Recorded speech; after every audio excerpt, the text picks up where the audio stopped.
최근 이집트에서 찍힌 어떤 사진 한 장이 공개되자 일본은 충격에 휩싸였다고 합니다. 사진 속 등장한 항모의 존재 때문이었는데요. 한국이 조만간 일본을 추월해 사진 속 항모를 만들 수 있다는 사실이 드러난 것입니다. 심지어 영국이 한국을 전폭적으로 지지하겠다고 밝히기까지 했다는데요. 왜 영국이 한국을 지원한 것일까요? 한국을 향한 선진국들의 러브콜, 그 자세한 내막을 알려드리겠습니다.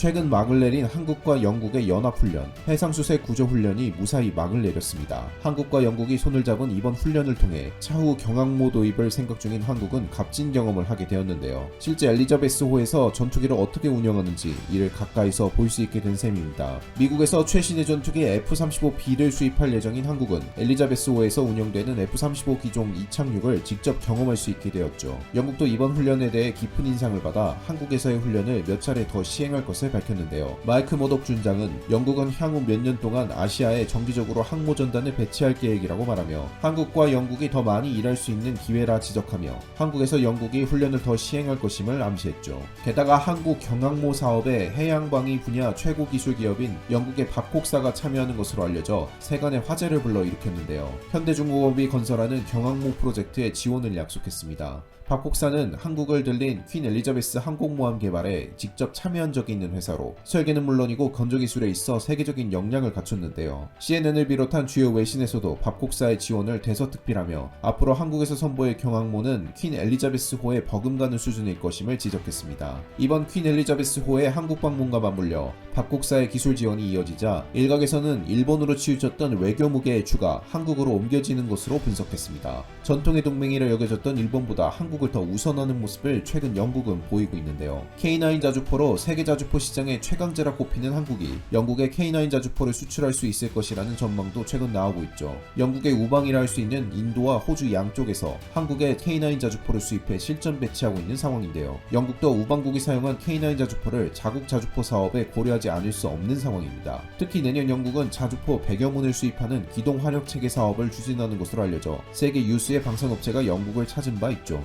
이미 세계적인 수준이라 평가받는 K9 자주포가 영국에 수출된다면 한국과 영국 사이의 군사교류가 공고해지는 효과를 얻을 수 있습니다. 지금보다 더 많은 인적 및 물적 교류가 이뤄질 가능성이 높죠. 이미 과거 대우조선해양이 1조 원 규모의 군수지원함을 영국에 수출했었고 영국도 한국 해군의 KSS-3 잠수함 개발 관련 기술 협력을 하고 있어 예전보다 더욱 돈독해진 사이를 유지하고 있습니다. 한영 관계가 좋아지는 것을 원하지 않는 국가가 있는데요. 바로 일본입니다. 영국과 가장 친한 국가로 손꼽혔던 일본은 완전히 뒤통수를 맞은 것이나 다름없었죠.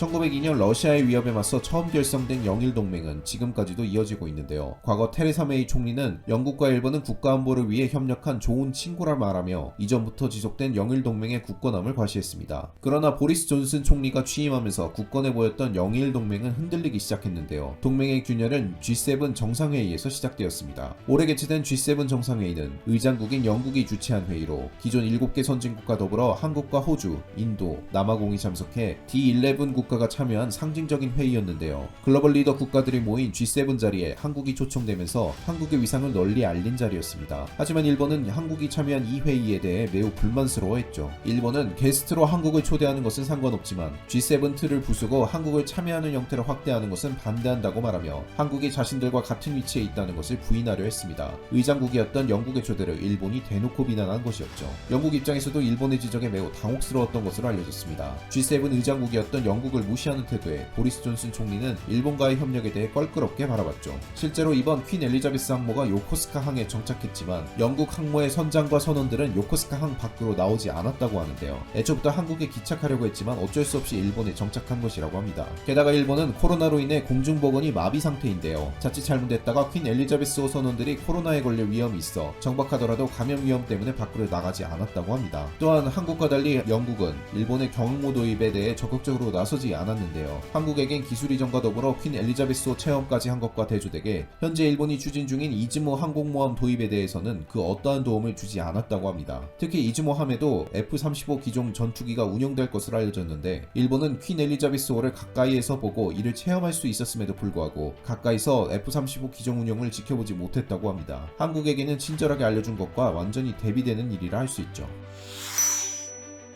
급속도로 가까워지고 있는 한국과 영국, 이 사이를 질투하는 일본은 점점 영국과의 사이가 소원해지고 있습니다. 굳건한 것으로 보였던 영일 동맹은 이제 과거의 유물이 되고 있는 셈이죠. 반면 한국과 영국의 사이는 점점 가까워질 것으로 전망됩니다. 특히 미국이 한국을 주요 파트너로 여기고 협력을 요청하는 상황에서 영국도 한국과의 관계를 돈독하게 하기 위해 여러 조건을 내거는 등 한국을 원하는 선진국들이 점점 늘어나고 있는 상황입니다. 한국의 위상을 다시금 알 수 있는 일입니다. 앞으로 한국의 위치는 어떻게 변화할까요? 현재 진행되는 한영동맹이 지금보다 더 굳건해지길 바라며 한국의 국군이 날로 확대되길 바라겠습니다. 시청해주셔서 감사합니다.